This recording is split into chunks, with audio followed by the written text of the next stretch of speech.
بسم اللہ الرحمن الرحیم۔ السلام علیکم خواتین و حضرات۔ دو تین چیزیں ایسی ہیں جن کی اس وقت نشاندہی بہت ضروری ہو گئی ہے۔ میرا اندازہ ہے، میرا سیاسی تجزیہ یہ کہتا ہے کہ پیپلز پارٹی نے پاکستان مسلم لیگ نون کو ایک سرخ جھنڈی دکھا دی ہے، اور اس سرخ جھنڈی کے نتیجے میں اب پیر کے روز جو بلاول بھٹو کی قومی اسمبلی میں تقریر ہوگی، وہ یہ بتائے گی کہ وہ کتنے دن حکومت کے ساتھ چلنا چاہتے ہیں، چلنا بھی چاہتے ہیں کہ نہیں چلنا چاہتے۔ ان کی بہت ساری شکایات کا اندازہ ہو رہا ہے۔ آج قومی اسمبلی کے اجلاس میں سید خورشید احمد شاہ صاحب، جو وہ سابق تو نہیں، آج بھی وزیر ہیں اور ماضی میں بھی کئی دفعہ وزیر رہے، پیپلز پارٹی کے اہم رہنما ہیں، انہوں نے ایک قرارداد پیش کی۔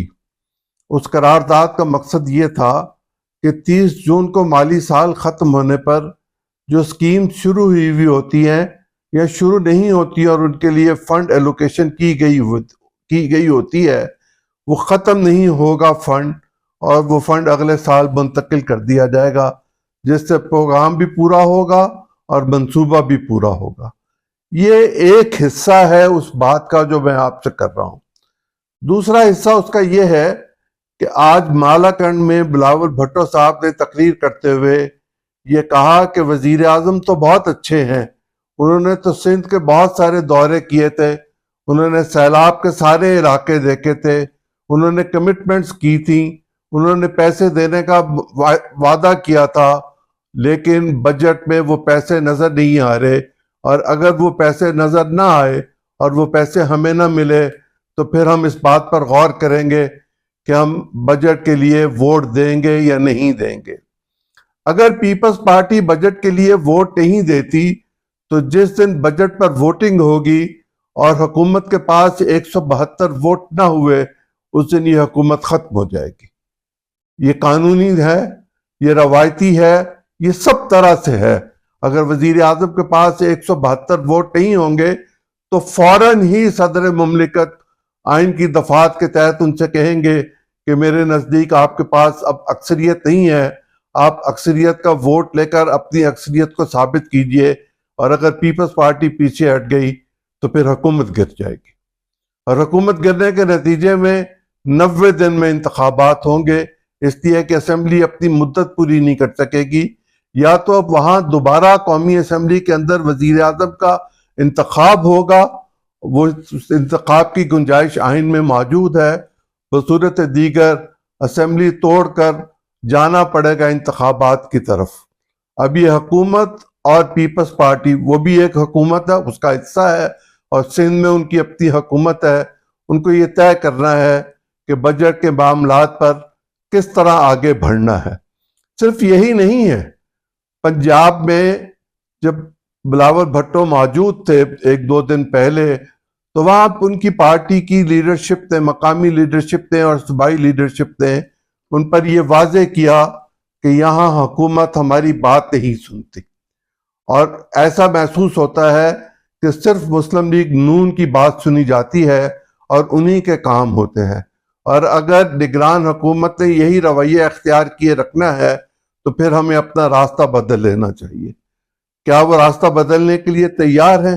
آج کی گفتگو جو مالاکنڈ میں کی گئی اور جو خورشید شاہ صاحب نے تحریک پیش کی اور منظور ہو گئی، اس کے نتیجے میں تو یہ لگتا ہے کہ وہ حکومت کو آنکھیں دکھا چکے ہیں، دکھا رہے ہیں اور دکھائیں گے۔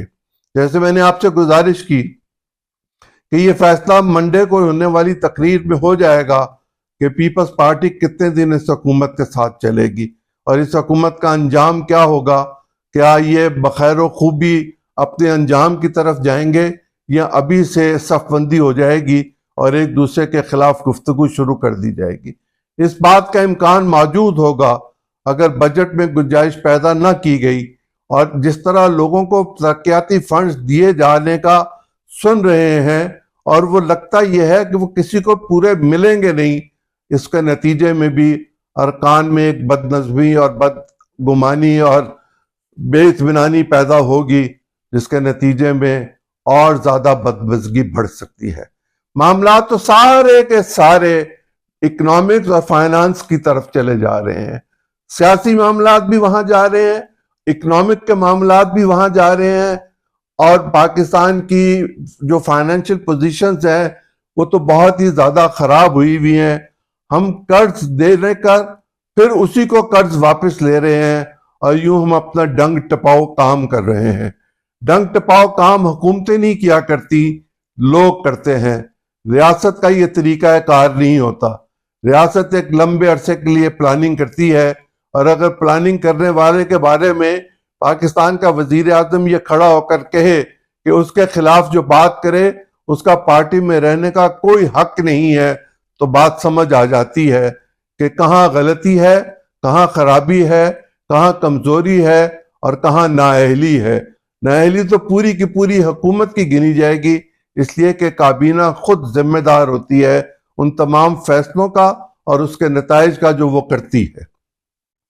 یہ معاملہ اپنی جگہ پر, لیکن اس بات کو بھی ذرا غور سے دیکھا جائے کہ یہ جو نئی جماعت بنی استحکام پاکستان, اس کا تعلق زیادہ تر جنوبی پنجاب کے لوگوں کے حوالے سے کہا جا رہا ہے, اور اگر رخ اس کی طرف ہے تو پھر پیپلز پارٹی جو پنجاب میں گنجائش پیدا کرنے کی کوشش کر رہی تھی, اگر اس کی گنجائش پیدا نہیں ہوگی تو تب بھی بدمزگی پیدا ہوگی, اور اس بدمزگی کے نتیجے میں بہت ساری چیزیں ایسی سامنے آئیں گی جو بالعموم نظر نہیں آیا کرتی یا نظر نہیں آنی چاہیے. لیکن میں اور آپ تو کچھ نہیں کر سکتے. میں تبصرہ کر سکتا ہوں, آپ اس کو سن سکتے ہیں, لیکن کرنے والے تو حکومت میں بیٹھے ہیں, انہوں نے کرنا ہے, اور انہوں نے اپنی مستقبل کی پالیٹکس کو سامنے رکھتے ہوئے اپنے فیصلے کرنے ہیں. یہ بات تو ایک طرف رہ گئی. آصف زرداری پاکستان سے کیوں گئے تھے؟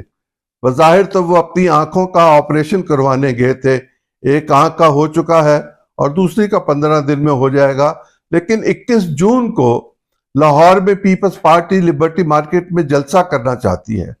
اس جلسے کے نتیجے میں بھی بہت ساری چیزیں, جو زبان استعمال کی جائے گی, جو باڈی لینگویج ہوگی, لاہور شہر کے اندر کھڑے ہو کر ہوگی, اس سے بھی یہ بات سمجھ آ جائے گی کہ کیا رنگ روپ نظر آئے گا اگلے چند دنوں میں. وہ جو حکمران جماعت ماضی کی تھی, ماضی قریب کی, اس بیچاری کا حال تو یوں لگتا ہے کہ اپنی طرز کی ایک نئی ایم کیو ایم کی طرح ہوگا, 3 4 5 حصوں میں تقسیم ہو سکتی ہے.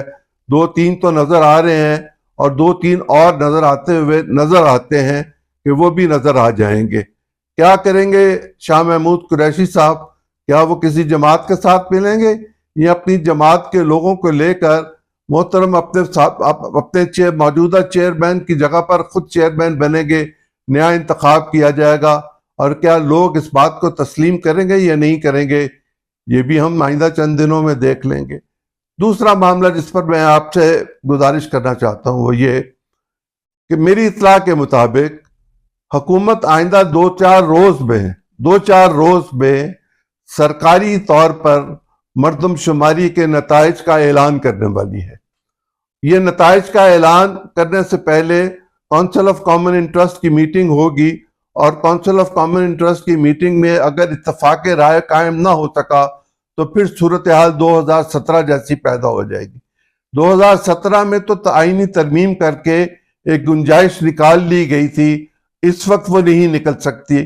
نہ قومی اسمبلی میں 2/3 اکثریت کسی کے پاس ہے, ممبر ہی نہیں ہے 2/3, تو اکثریت کہاں سے ہوگی, اور نہ سینٹ میں.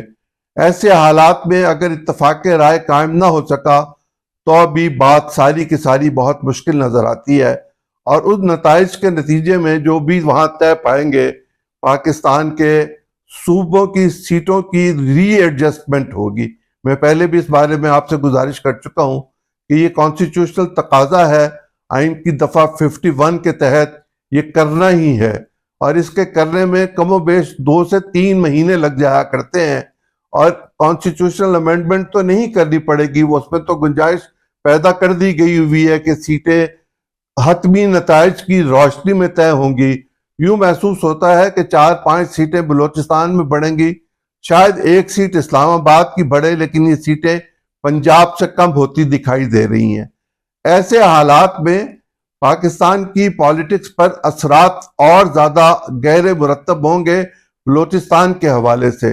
وہاں کے ارکان کی اہمیت اور وہاں کا نمبر اور وہاں کی پولیٹیکل صف بندی پاکستان کی پالیٹکس میں تبدیلی کیا ایک پیش خیمہ بننے گی، اور یہ پیش خیمہ اس بات کی نشاندہی کرے گا کہ صوبوں کا جو اگلے آنے والے سینٹ کے انتخابات میں اثر ہوگا اور جو اسلام آباد سے بھی سینٹ کی سیٹ جائے گی اس پر کس کا حق ہوگا اور کون کیسے آگے لے کر چلے گا۔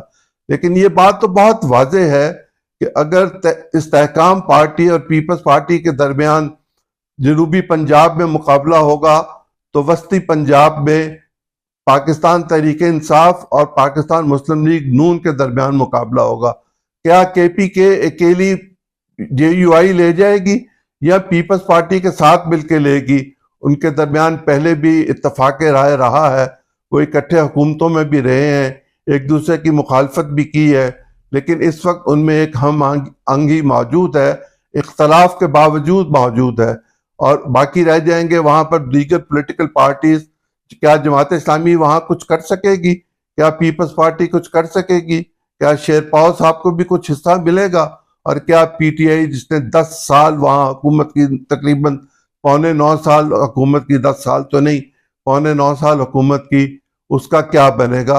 اور وہاں سے تعلق رکھنے والے سابق ارکان قومی اسمبلی نے رخ کرنا شروع کر دیا ہے پیپلز پارٹی کی طرف، اور اگر پیپلز پارٹی میں نہیں جائیں گے تو نون میں جائیں گے۔ دونوں طرف جاتے ہوئے لوگ دکھائی دے رہے ہیں۔ اب یہ فیصلہ پیر کے روز بلاول بھٹو کی تقریر کے بعد ہم کر سکیں گے کہ وہ کس طرح کی گفتگو کرتے ہیں، کیا باڈی لینگویج ہے، کیا میسج دیتے ہیں، اور اس کے نتیجے میں وزیر خزانہ کسی مشکل کا شکار ہوتے ہیں یا وہ پھر مصالحت کی طرف بڑھنے کی کوشش کریں گے۔ یہ جو سی او ڈی تھا، بے نظیر صاحبہ اور نواز شریف صاحب کے درمیان معاہدہ ہوا تھا، جو جسے میثاق جمہوریت کہا جاتا ہے، اس میں اسحاق ڈار صاحب کی کافی کوشش تھی، لیکن کیا وہ بارآور ہوگی کہ نہیں ہوگی، دیکھتے ہیں۔ اگلے پروگرام تک میں کوشش کروں گا کہ کوئی نئی خبر آپ کے لیے اکٹھی کر کے رکھوں۔ اجازت دیجیے، اللہ آپ کا حامی و ناصر ہو۔